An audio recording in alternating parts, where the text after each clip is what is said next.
നമസ്കാരം. ജാക്സൺ യുഗന്തി. PM-ശ്രീ പദ്ധതി ഭയങ്കര ഭീകര പദ്ധതിയാണെന്ന് പറഞ്ഞുകൊണ്ടിരിക്കുന്നുണ്ട്. ശിവൻകുട്ടി സാറ് പറഞ്ഞു, ഞാൻ എൻ്റെ നിലപാട് മാറ്റി എന്ന് പറഞ്ഞു. സത്യത്തിൽ 19 കൊല്ലം കഴിഞ്ഞ് മാറ്റേണ്ട നിലപാടാണ് ഇപ്പം മാറ്റിയത്. അത് ഭയങ്കര അഡ്വാൻസ് ആയിട്ടുള്ളൊരു കാര്യമാണ്, അങ്ങനെ മനസ്സിലാക്കുക. അപ്പോൾ ഈ PM-ശ്രീ പദ്ധതി എന്താണ് ഈ സാധനം? അപ്പോൾ ഇവിടെ പറയുന്ന ഒരു ഇത് ഈ ഈ വൃത്തിരിട്ട രാഷ്ട്രീയമാണ് ഇവിടെ കളിച്ചുകൊണ്ടിരിക്കുന്നത്. പറയുന്ന ന്യായം എന്താണെന്നറിയോ? മോദിയുടെ പടം വയ്ക്കേണ്ടി വരും, അതാണ് പ്രശ്നം. ആഹാ, ഇതിനു മുമ്പ് ഒരു പ്രധാനമന്ത്രി പടം വെച്ചിട്ടില്ലേ? ഒരു പ്രധാനമന്ത്രിമാര് പേര് വെച്ചിട്ടില്ലേ? നരേന്ദ്രമോദി എന്ന് തന്നെ വെച്ചിരുന്നെങ്കിൽ, വാജ്പേയി എന്ന് വെച്ചിരുന്നെങ്കിൽ, എൽക്കെ അദ്വാനി എന്ന് വെച്ചിരുന്നെങ്കിൽ നിങ്ങൾക്ക് എന്ത് ചെയ്യാൻ പറ്റും? ഒരു ഓപ്ഷനും ഇല്ലല്ലോ. ഇല്ലെങ്കിൽ സവർക്കറിനോ ഗോൾവക്കറിനോ എന്ത് വേണമെങ്കിൽ വെക്കാമായിരുന്നല്ലോ. അതിലൊരു ഓപ്ഷനൊന്നും ഇല്ലല്ലോ. നമ്മൾ അങ്ങനെയല്ല ആ ഒരു പദ്ധതിയെ വിലയിരുത്തുക. അങ്ങനെയാണെങ്കിൽ കോൺഗ്രസ്സുകാർ ഇത്രയും കാലം വെച്ച പദ്ധതികൾക്കൊക്കെ അവരുടെ വീട്ടുകാരുടെ പേര് മാത്രം വെച്ചുകൊണ്ടിരുന്ന കാലം ഉണ്ടായിരുന്നല്ലോ. അപ്പൊ നമ്മളിവിടുത്തെ റിയാലിറ്റി ഇത് ഈ പദ്ധതി എന്താണെന്നുള്ളതിനെ കുറിച്ചിട്ട് ഡെപ്തിൽ ഡിസ്കസ് ചെയ്യാനായിട്ട് തയ്യാറല്ല എന്നുള്ളതാണ്. നമുക്ക് ആവശ്യമുള്ളത് ഇതിൻ്റെ ഉള്ളില് എന്താ പറയാ, ആൾക്ക് അവിടെ എന്താ പറയാ, ഇപ്പൊ ഇവിടെ എനിക്ക് ഒരു കുരുണ്ട്, അവിടെ ലേശം കറുത്ത കളർ ഉണ്ട് എന്നൊക്കെ പറയണ പോലെ ഒരാളെ ഇവാലുവേറ്റ് ചെയ്യുന്നതിന് തുല്യമായ പരിപാടിയാണ് നമ്മൾ സത്യത്തിൽ ഈ രാഷ്ട്രീയ പ്രവർത്തനം നടത്തിക്കൊണ്ടിരിക്കണം. അതായത് ഇതിനെ വൃത്തികെട്ട രാഷ്ട്രീയം എന്ന് തന്നെ പറയണം. ഇങ്ങനെയല്ല ജനാധിപത്യം മുന്നോട്ട് പോവുക. ഇത് ജനാധിപത്യത്തിന് ഓരോ ദിവസം ചീഞ്ഞ് നമുക്ക് ഒരു തരത്തിലും ഉപയോഗമില്ലാത്ത മനുഷ്യരെ ഉത്പാദിപ്പിക്കുന്ന അവസ്ഥയിലേക്ക് ജനാധിപത്യത്തിന് എത്തിക്കുകയാണ്.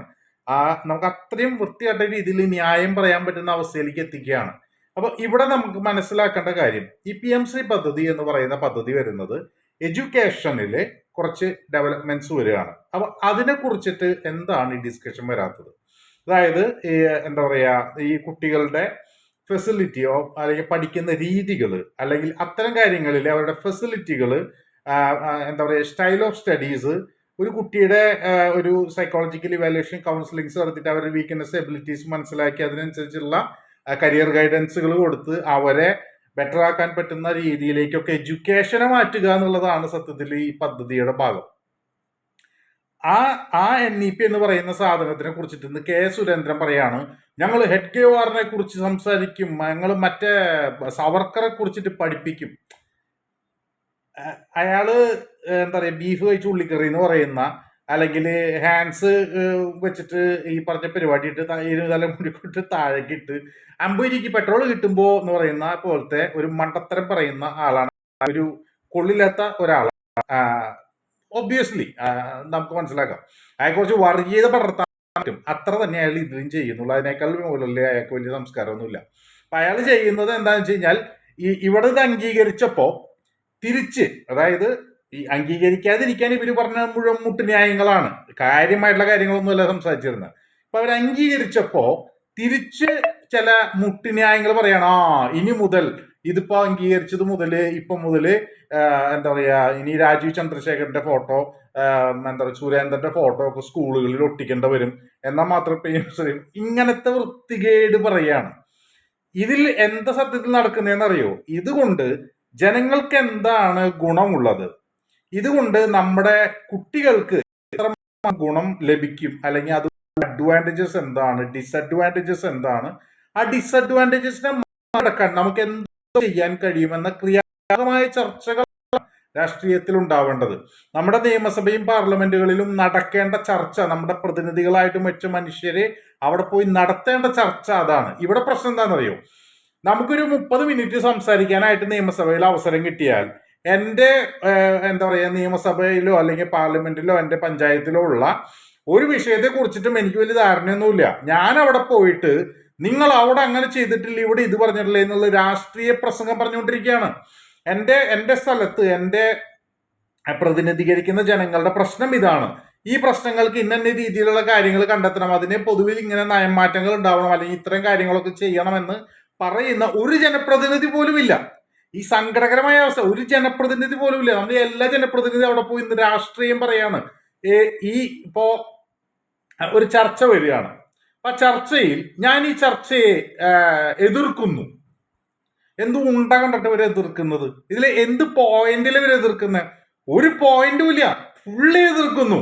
എന്നിട്ട് ബാക്കി സമയം മുഴുവനായിട്ട് രാഷ്ട്രീയം പറഞ്ഞിരിക്കുന്ന കുറെ വൃത്തികെട്ടവന്മാർക്ക് നമ്മൾ ചെല്ലും ചെലവ് കൊടുത്തിട്ട് കണ്ണും പൂട്ടി വോട്ടും ചെയ്തിട്ട് നമ്മൾ മണ്ടത്തരമാണ് നമ്മുടെ ജീവിതത്തിൽ ഇങ്ങനെ നശിപ്പിക്കുന്നത്.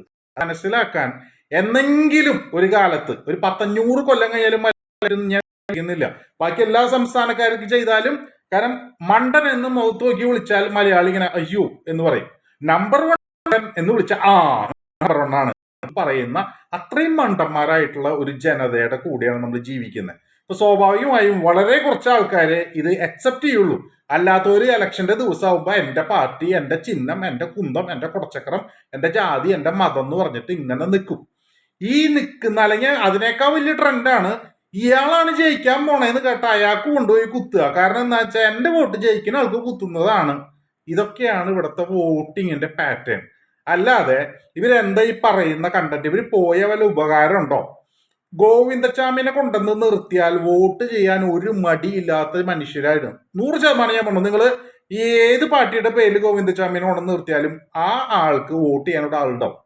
ഇവിടെ വല്ല റിപ്പറായിട്ട് നിന്നിരുന്ന ആൾക്ക് വോട്ട് ചെയ്യാൻ ആളുണ്ടാവും. ഇവിടെ എന്താ പറയുക, കള്ളനായിട്ട് നിൽക്കുന്ന ഒരാൾക്ക് വോട്ട് ചെയ്യാൻ ആളുണ്ടാവും. കാരണം എന്താ, നമ്മൾ ഈ കയറി നിൽക്കുന്ന ആൾക്കാരൊക്കെ ഈ പണിയൊക്കെ തന്നെയാണ് കാണിക്കുന്നത്. ഒരു വ്യത്യാസവും ഇല്ല. കാരണം എന്താ വെച്ചാൽ നമുക്ക് പാർട്ടി ചിഹ്നം കണ്ടാ കുത്തണം എന്നുള്ള, അല്ലെങ്കിൽ ഇയാൾ ജയിക്കാൻ പോകണമെന്ന് വെറുതെ കിംവദന്തി വന്നാ കുത്തണം.